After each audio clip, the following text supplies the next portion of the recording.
வேலை வாங்கி தரேன்னு சொல்லி அதிகமான நிதி அதிகமான அவன் ஏமாத்தி கடன் ரூபாயை வாங்கி ஏமாத்தணும். ஒரு வருஷம் ஒருத்தர் அமைச்சராக இருந்த ஒருத்தன் உள்ள போயிட்டு திரும்ப அமைச்சராக அது ஸ்டாலினுடைய சாதனையா? இந்தியாவில் எந்த மாநிலத்திலும் இருக்கானா? எங்கேயாச்சும் ஒருத்தன் ஒரு அமைச்சராக இருந்து உள்ள போயிட்டு திரும்ப வந்த உடனே அதே துறை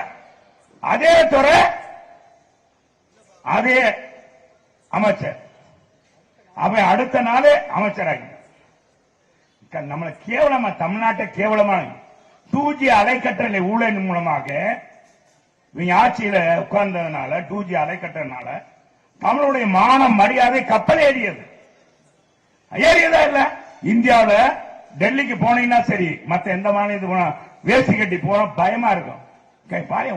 காத்தவே வித்து காசு சம்பாதிச்சிருக்காங்க. ஆனா ஊழல் செய்வதிலும் விஞ்ஞான கில்லாடி விஞ்ஞான ரீதியாக ஊழல் பண்றாங்க.